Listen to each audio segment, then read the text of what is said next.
আমার প্রিয় ছাত্রছাত্রীরা, আজকে তোমাদের ক্লাস 10-এর সামনে মাধ্যমিক পরীক্ষা আসছে।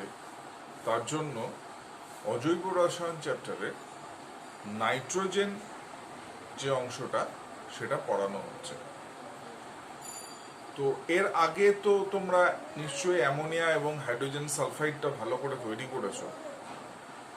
নাইট্রোজেন যে মৌল, সে মৌল ফার্স্ট আবিষ্কার করেন ড্যানিয়েল রাদারফোর্ড। প্রকৃতিতে বাতাসে নাইট্রোজেন তো ছিলই, কিন্তু তার ডিটেল সেটা আমরা আস্তে আস্তে জানতে পারলাম। এবং নাইট্রোজেনের যে প্রয়োজনীয়তা, সেই প্রয়োজনীয়তাটা উপলব্ধ করে পরীক্ষাগারেও কিন্তু নাইট্রোজেন প্রস্তুতির প্রয়োজন পড়ল। এখন প্রয়োজনীয়তা যখন বলছি, তখন কোন ক্ষেত্রে প্রয়োজন? মূলত নাইট্রোজেন আমাদের রাসায়নিক সার প্রস্তুতিতে অন্যতম উপাদান। আমরা জানি নাইট্রেট যেসব সার, সোডিয়াম নাইট্রেট, ক্যালসিয়াম নাইট্রেট, এগুলোর মূল উপাদান নাইট্রোজেন। আবার ইউরিয়া, সেটারও মূল উপাদান নাইট্রোজেন। যদিও ইউরিয়া জৈব পদার্থ, কিন্তু সার হিসাবে ব্যবহার করা হয়। আমরা জানবো এখানে নাইট্রোলিন বলে একটা সার আছে, রাসায়নিক সার, সেটাও খুব কাজে লাগে। সেই সঙ্গে সঙ্গে নাইট্রোজেনের একটা নিষ্ক্রিয়তা ধর্ম আছে। যদিও এটা নিষ্ক্রিয় গ্যাস নয়, কিন্তু একটা নিষ্ক্রিয় প্রপার্টি পাওয়া যায়। একই রকমভাবে নাইট্রোজেনকে আর একটা বিশেষ কাজে লাগানো হয়, সেটা হচ্ছে হিমায়ক হিসাবে। তরল নাইট্রোজেন, যার টেম্পারেচার খুবই কম, তার দ্বারা রক্ত, চক্ষুর কর্নিয়া এগুলো সংগ্রহ করা হয়, সংরক্ষণ করা হয়। আবার যে কম্পিউটার, তার কুল্যান্ট হিসাবেও কিন্তু তরল নাইট্রোজেন ব্যবহার করা হয়। তো এই সমস্ত কারণে পরীক্ষাগারে কিন্তু নাইট্রোজেন প্রস্তুতির প্রয়োজনীয়তা পড়ল। তো এখন এই নাইট্রোজেনের প্রস্তুতির জন্য আমরা কতগুলো স্টেপ ভেবে নেব। একটা কোনো পদার্থকে প্রস্তুত করতে গেলে প্রথমেই দরকার পড়ে প্রয়োজনীয় রাসায়নিক দ্রব্য। তো নাইট্রোজেন প্রস্তুতির যে প্রয়োজনীয় রাসায়নিক দ্রব্য, তার জন্য নেওয়া হয় সোডিয়াম নাইট্রাইট আর অ্যামোনিয়াম ক্লোরাইডের 1:1 সম অনুপাতের মিশ্রণ। এই যে নাইট্রাইট কথাটার উপরে তোমরা জোর দেবে এবং এর স্পেলিংটা দেখবে। এটা কিন্তু নাইট্রেট নয়, নাইট্রাইট, টয়রফলাকা হর্ষই ট, সংকেত হচ্ছে NO2। আর আমরা যেটা নাইট্রেট বলছিলাম সেটা হচ্ছে NO3। সব জায়গায় নাইট্রেটটাই বেশি ব্যবহার করা হয়। তাই এখানে ছাত্রছাত্রীদের মধ্যে নাইট্রাইট লিখতে গিয়ে নাইট্রেট লিখে দেয় এবং নাম্বারটা কিন্তু নষ্ট হয়। তাই মনে রাখতে হবে সোডিয়াম নাইট্রাইট, সংকেত হচ্ছে NaNO2। আর নেওয়া হয় অ্যামোনিয়াম ক্লোরাইড বা নিশাদল, সংকেত NH4Cl। তো এখানে একটা প্রশ্ন আসে যে এরা কি রকম ভাবে আমি নেব, কি ফর্মে নেব। তো এখানে সোডিয়াম নাইট্রাইট আর অ্যামোনিয়াম ক্লোরাইড এরা কঠিন পদার্থ, এদের 1:1 অনুপাতে মিশ্রণ করে সেই মিশ্রণটাকে অল্প পরিমাণ জল দিয়ে তার একটা ঘন দ্রবণ বানানো হয়। তো এখন এদের মিশ্রণটা সলিড অবস্থায় কেন রিয়াকশন করানো হলো না? তার মূল কারণ হচ্ছে এই অ্যামোনিয়াম ক্লোরাইড পদার্থটা উদ্বায়ী পদার্থ। এ যেই হিট পড়বে গরম অবস্থায়, এ আগেই কিন্তু ঊর্ধ্বপাতিত হয়ে যাবে, একদম কঠিন থেকে বাষ্প। একা সোডিয়াম নাইট্রাইট পড়ে থাকবে, তাই বিক্রিয়াটা ভালো হবে না। তাই এদের সমআয়তনিক মিশ্রণের ঘন জলীয় দ্রবণ নেওয়া হয় একটা গোলতল ফ্লাক্সের মধ্যে। ছবিটা তো তোমরা পাবেই। সেই গোলতল ফ্লাক্সটা সাধারণত উত্তপ্ত করার সময় একটা ব্যাপার ভালো করে খেয়াল করতে হয়, সেটা হচ্ছে ধীরে ধীরে উত্তপ্ত করা হয়, হঠাৎ করে টেম্পারেচার যেন বেড়ে না যায়। আমি যার জন্য ধীরে ধীরে কথাটার ওপরে আন্ডারলাইন করেছি। 1:1 অনুপাতে মিশিয়ে মিশ্রণে ঘন জলীয় দ্রবণকে ধীরে ধীরে উত্তপ্ত করা হয়। ধীরে ধীরে উত্তপ্ত না করলে কি হবে? না করলে এই যে বিক্রিয়া, এই বিক্রিয়াটা দুটো স্টেপে হয়। তাতে এই যে অ্যামোনিয়াম নাইট্রাইট বলে যে পদার্থটা তৈরি হয়, সেই পদার্থটা হচ্ছে বিস্ফোরক পদার্থ।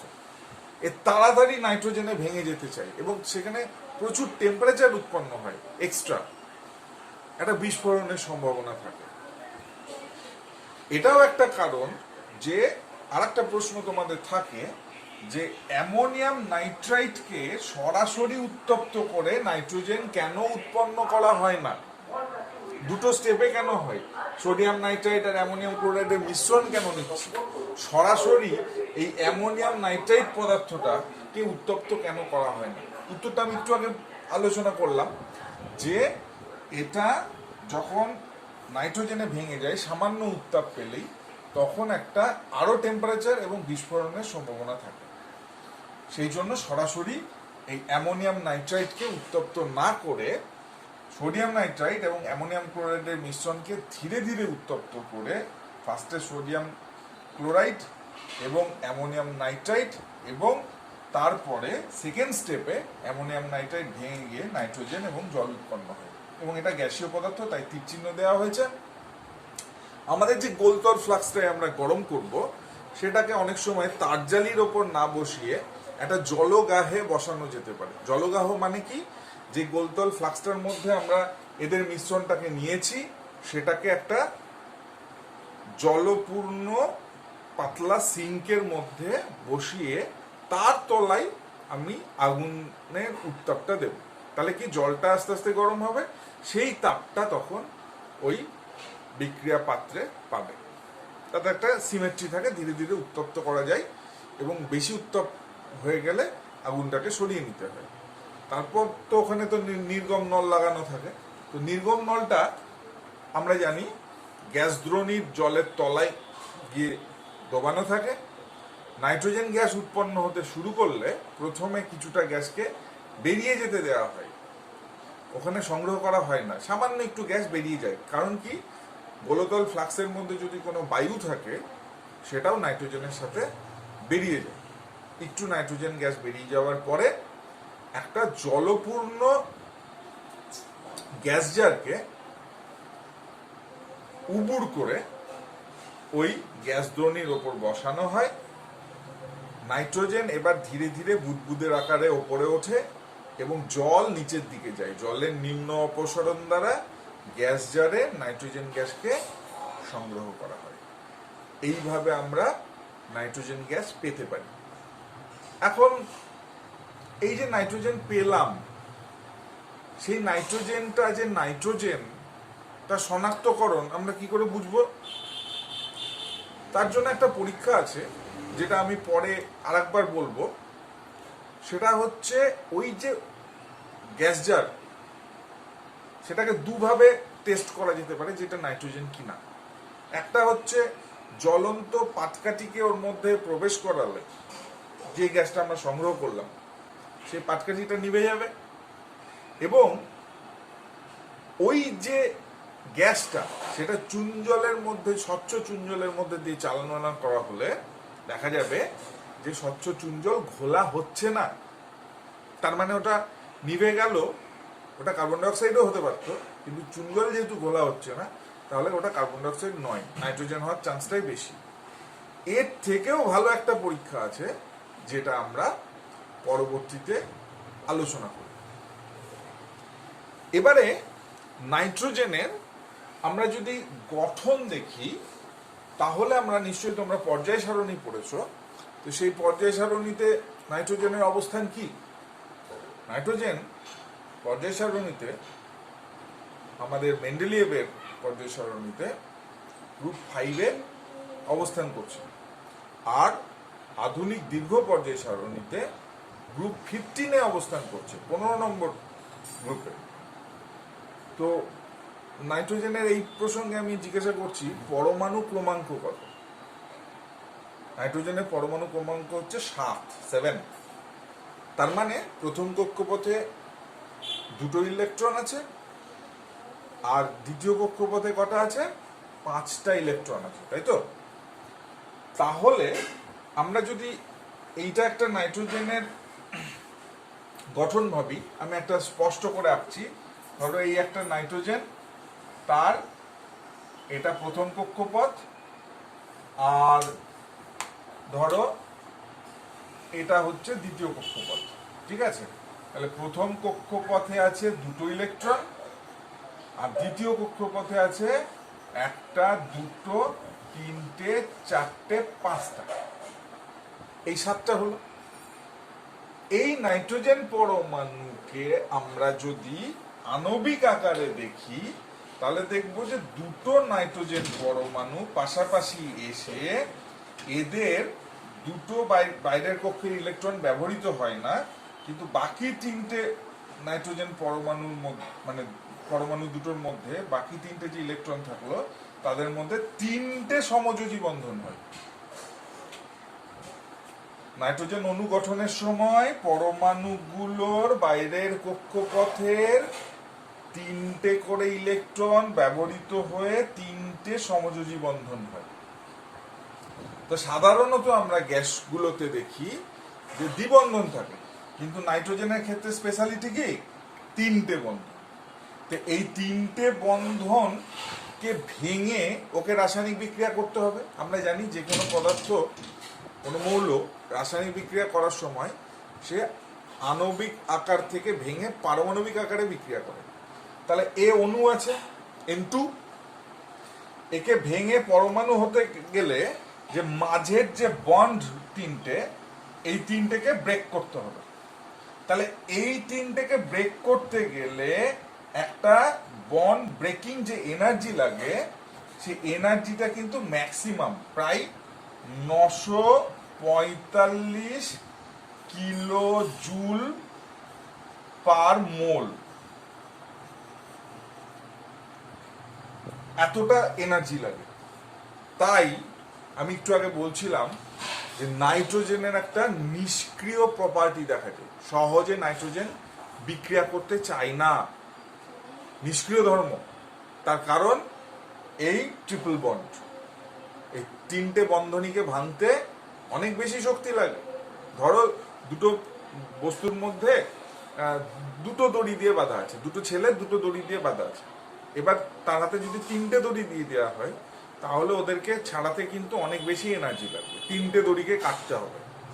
তো সেই জন্য এখানে বন্ড ডিসোসিয়েশন এনার্জিটা কিন্তু অনেক বেশি। সেই জন্যই উচ্চ তাপমাত্রায়, অতি উচ্চ তাপমাত্রায় নাইট্রোজেন কিছু কিছু ক্ষেত্রে বিক্রিয়া করে, সেটা আমরা দেখব রাসায়নিক বিক্রিয়ায়। তাছাড়া সহজে বিক্রিয়া করে না। এটাই হচ্ছে নাইট্রোজেনের নিষ্ক্রিয়তার মূল কারণ। ঠিক আছে?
আমরা যে আলোচনাটা একটু আগে করছিলাম, তো সেই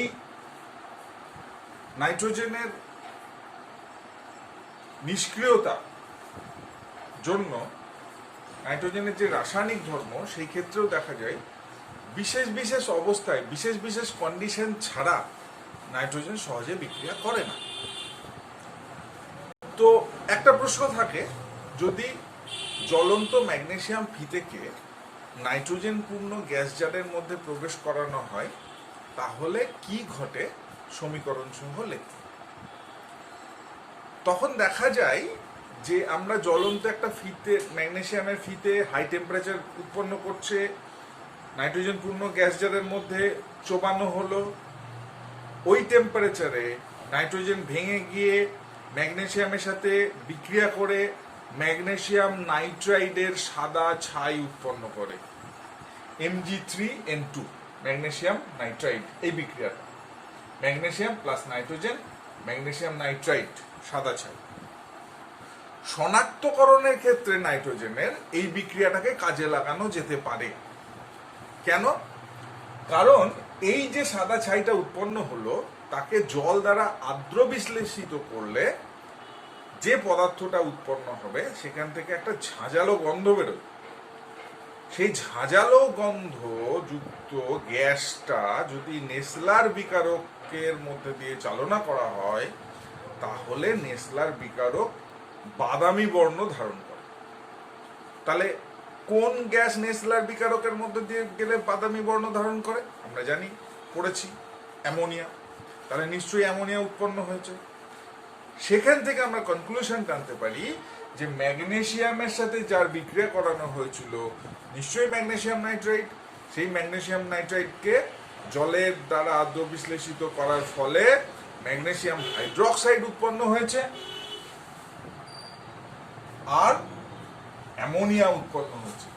সেই অ্যামোনিয়াকে আমরা নেসলার বিকারক দিয়ে টেস্ট করে বাদামি কালার হচ্ছে কিনা, যে গ্যাসটা ঝাঁঝালো গ্যাস বেরিয়েছে, আমরা আইডেন্টিফাই করে ফেলতে পারি। এইভাবে আমরা পরোক্ষভাবে নাইট্রোজেনকে শনাক্তও করতে পারি এই বিক্রিয়া দ্বারা।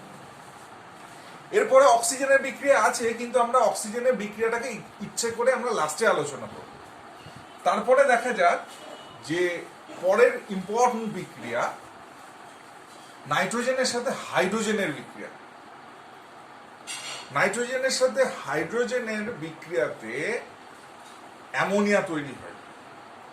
এটা বিজ্ঞানী হেবার এই পদ্ধতিতে অ্যামোনিয়া শিল্প উৎপাদন করেছিলেন বলে এই পদ্ধতিটাকে বলা হয় হেবার পদ্ধতি। তার শর্ত আছে, এই শর্তগুলো আমাদেরকে কিন্তু মুখস্থ রাখতে হবে, পরীক্ষায় আসতে পারে। তো নাইট্রোজেন নেব আমি 1 ভাগ গ্যাস, আর 3 আয়তন নেব আমি হাইড্রোজেন গ্যাস। তাহলে নাইট্রোজেন 1 আয়তন নিচ্ছি, 3 আয়তন নিচ্ছি হাইড্রোজেন গ্যাস। এদের মিশ্রণের মধ্যে দিয়ে যদি 450 ডিগ্রি সেন্টিগ্রেড তাপ দেওয়া যায় এবং 200 বায়ুমণ্ডলীয় চাপ প্রয়োগ করা যায়, চাপ হচ্ছে 200 বায়ুমণ্ডলীয় এবং টেম্পারেচার হচ্ছে 450 ডিগ্রি সেন্টিগ্রেড। আমি বলছি কোন কোন বইয়ে এটা 550 ডিগ্রি সেন্টিগ্রেড আছে, ঘাবড়াবার কিছু নেই, 2 রকম টেম্পারেচারই লেখা যেতে পারে, নাম্বার পাওয়া যাবে। তৈরি হয় অ্যামোনিয়া গ্যাস এবং 22.4 কিলো ক্যালোরি তাপ উৎপন্ন হয়। মানে এটা হচ্ছে তাপমোচী উভমুখী বিক্রিয়া, যার জন্য আমি এখানে উভমুখী সাইন দিয়ে রেখেছি। ঠিক আছে? তাহলে এইভাবে কিন্তু আমরা অ্যামোনিয়ার শিল্প উৎপাদন করতে পারি হাইড্রোজেনের সাথে নাইট্রোজেনের বিক্রিয়া ঘটিয়ে। এর পরের বিক্রিয়াটা হচ্ছে ক্যালসিয়াম কার্বাইডের সাথে বিক্রিয়া। আমরা ওই যে ফল পাকানোর জন্য কার্বাইডে পাকা বলি, সেই কার্বাইডই হচ্ছে ক্যালসিয়াম কার্বাইড। বাজারে চুনের মতো ঢেলা ঢেলা আকারে কিনতে পাওয়া যায়। সংকেত হচ্ছে CaC2 ক্যালসিয়াম কার্বাইড। তার সাথে নাইট্রোজেনের বিক্রিয়া, টেম্পারেচার কিন্তু হাই টেম্পারেচার লাগবে, 1100 ডিগ্রি সেন্টিগ্রেড। সেই 1100 ডিগ্রি সেন্টিগ্রেডে ক্যালসিয়াম কার্বাইডের সাথে নাইট্রোজেন রাসায়নিক বিক্রিয়া করে 2টি পদার্থ উৎপন্ন করবে। একটার নাম হচ্ছে ক্যালসিয়াম সায়ানামাইড, সংকেত হচ্ছে CaNCN, আর একটা হচ্ছে কার্বন মৌলিক পদার্থ, এর মিশ্রণ উৎপন্ন করতে। আমি কি বললাম? প্রথমটা ক্যালসিয়াম সায়ানামাইড, আর 2 নম্বরটা বললাম কার্বন। ধূসর বর্ণের একটা মিক্সচার হয়ে থাকে। এই দুটোর মিশ্রণকে একসাথে নাইট্রোলিন বলা হয়। এটাই সার হিসাবে ব্যবহার করা হয়, রাসায়নিক সার, খুব উন্নত মানের নাইট্রোজেন ঘটিত রাসায়নিক সার নাইট্রোলিন। তাহলে একা ক্যালসিয়াম সায়ানামাইডকে কিন্তু নাইট্রোলিন বলে না। ক্যালসিয়াম সায়ানামাইড এবং কার্বনের যে ধূসর মিশ্রণ, সেটাকে বলা হয় নাইট্রোলিন, যা কৃষিক্ষেত্রে রাসায়নিক সার হিসেবে ব্যবহার করা হয়। কোনো কোনো বইয়ে এই সংকেতটা একসাথে CaCN2 লেখা আছে, একটু সংক্ষেপে লেখা আছে, সেটাকে ভেঙে চুরে CaNCN লেখাটাই ভালো। ঠিক আছে? এখন তোমরা যদি এই ক্যালসিয়াম সায়ানামাইডকে আলাদাভাবে আদ্র বিশ্লেষিত করো, তাহলে ক্যালসিয়াম কার্বনেট আর অ্যামোনিয়া তৈরি হয়। এটা আমি এক্সট্রা তোমাদেরকে দিয়েছি, যেটাতে যদি কোনো রকম ভাবে বিপদে ফেলার মতো কোশ্চেন আসে যে ক্যালসিয়াম সায়ানামাইডকে যদি আদ্র বিশ্লেষিত করা হয় তাহলে কি কি পদার্থ উৎপন্ন হয়, আসতেই পারে, তখন বলতে হবে যে ক্যালসিয়াম কার্বনেট এবং অ্যামোনিয়া। ঠিক আছে? এইবারে আমরা আসছি নাইট্রোজেনের সাথে অক্সিজেনের বিক্রিয়া। এই প্রশ্নটা নানান রকম ভাবে আমরা পেতে পারি। প্রথমত এই প্রশ্নটা জীবন বিজ্ঞানে আছে। জীবন বিজ্ঞানের নাইট্রোজেন চক্র বলতে যেটা আছে, যে রাসায়নিক বিক্রিয়াগুলো, সেটাই হচ্ছে এখানে এই বিক্রিয়াটা। আবার আর একটা প্রশ্ন দেয় যে নাইট্রোজেনের আবদ্ধীকরণ বলতে কি বোঝো, দিতে পারে। তাহলে নাইট্রোজেনের আবদ্ধীকরণ আমরা তাকেই বলবো যে কৃত্রিম বা প্রাকৃতিক উপায়ে যদি বায়ু নাইট্রোজেনকে কোনো নাইট্রোজেন ঘটিত যৌগের মধ্যে আবদ্ধ করা যায়, কনভার্ট করা যায়, তাহলে সেই পদ্ধতিটাকেই বলা হয় নাইট্রোজেনের আবদ্ধীকরণ, যেটা নাইট্রোজেনের সাথে অক্সিজেনের রাসায়নিক বিক্রিয়ার দ্বারা করা যায় বা হয়ে যায়। হয়ে যায় কেন বললাম? বায়ুর অক্সিজেন আছে এবং নাইট্রোজেন আছে, আমরা জানি। বিদ্যুৎ চমকালো, হাই ভোল্টেজ উৎপন্ন হলো 3000 ডিগ্রি সেন্টিগ্রেড, নাইট্রোজেন আর অক্সিজেনের বিক্রিয়া করে নাইট্রিক অক্সাইড উৎপন্ন হলো। নাইট্রিক অক্সাইড, নাইট্রিক অ্যাসিড নয় কিন্তু, সংকেত হচ্ছে NO, বর্ণহীন একটা গ্যাসীয় পদার্থ। এই নাইট্রিক অক্সাইড অতিরিক্ত বায়ুর অক্সিজেনের সাথে বিক্রিয়া করে বাদামি বর্ণের নাইট্রোজেন ডাইঅক্সাইড উৎপন্ন করে, NO2। ফার্স্টে ছিল NO, এখন অতিরিক্ত অক্সিজেনের সাথে বিক্রিয়া করে হলো বাদামি বর্ণের গ্যাস NO2। এই নাইট্রোজেন ডাইঅক্সাইড আবার বৃষ্টির জল বা আকাশের জলের জলকণার সাথে বিক্রিয়া করে দুটো অ্যাসিড তৈরি করে। একটা হচ্ছে আমাদের পরিচিত নাইট্রিক অ্যাসিড HNO3, আর একটা হচ্ছে কাছাকাছি নাইট্রাস অ্যাসিড HNO2। এই নাইট্রাস অ্যাসিডটা কিন্তু আবার খুব অস্থায়ী, সহজেই ভেঙে যায়। তাই আমরা এখানে নাইট্রাস অ্যাসিড উৎপন্ন হলেও রাসায়নিক বিক্রিয়ার ক্ষেত্রে আমরা নাইট্রাস অ্যাসিডের ব্যাপারটা আর পরে ধরবো না, শুধু নাইট্রিক অ্যাসিড দিয়ে বিক্রিয়াটা করবো। বৃষ্টির জলের সাথে অ্যাসিড রেন বলতে পারো তোমরা, নিচে নেমে এলো এই নাইট্রিক অ্যাসিড, নিচে নেমে এসে মাটিতে থাকে নানান রকম ক্ষারধর্মী পদার্থ, তার মধ্যে সোডিয়ামের কার্বনেট লবণ, ক্যালসিয়ামের কার্বনেট লবণ, এগুলো থাকে। এই সোডিয়াম কার্বনেট বা ক্যালসিয়াম কার্বনেটের সাথে এই নাইট্রিক অ্যাসিড বিক্রিয়া করে সোডিয়াম নাইট্রেট, ক্যালসিয়াম নাইট্রেট, এই ধরনের নাইট্রোজেন ঘটিত যৌগ উৎপন্ন করে, যেগুলো আবার মাটিতে সার হিসেবেও কাজে লাগে বা মূলের দ্বারা গাছপালা শোষিত করে তাদের নানান রকম পুষ্টি বৃদ্ধি ঘটে। তার মানে আমি বললাম বাতাসে ছিল নাইট্রোজেন, সেই নাইট্রোজেন বিদ্যুৎ স্ফুলিঙ্গ 3000 ডিগ্রি সেন্টিগ্রেডের অক্সিজেনের সাথে বিক্রিয়া করে তৈরি করলো নাইট্রিক অক্সাইড, বর্ণহীন গ্যাস। নাইট্রিক অক্সাইড অতিরিক্ত অক্সিজেনের সাথে বিক্রিয়া করে তৈরি হলো নাইট্রোজেন ডাইঅক্সাইড। নাইট্রোজেন ডাইঅক্সাইড আকাশেই জলের সাথে বিক্রিয়া করে নাইট্রাস অ্যাসিড আর নাইট্রিক অ্যাসিড তৈরি হলো। নাইট্রাস অ্যাসিড অস্থায়ী, নাইট্রিক অ্যাসিড বৃষ্টির জলের সাথে এসে পড়লো, বাতাসের সাথে বৃষ্টির সাথে মাটিতে পড়ে মাটির ক্ষার দ্বারা রাসায়নিক বিক্রিয়া করে, অ্যাসিড আর ক্ষারের রাসায়নিক বিক্রিয়া করে লবণ তৈরি হলো, যেটা হচ্ছে আমাদের সোডিয়াম নাইট্রেট, ক্যালসিয়াম নাইট্রেট। এইভাবে বাতাসের নাইট্রোজেন মাটিতে আবদ্ধ হয়। ঠিক আছে, তাহলে আজকের ক্লাস এই পর্যন্তই। ভালো থেকো, সাবধানে থেকো। ধন্যবাদ।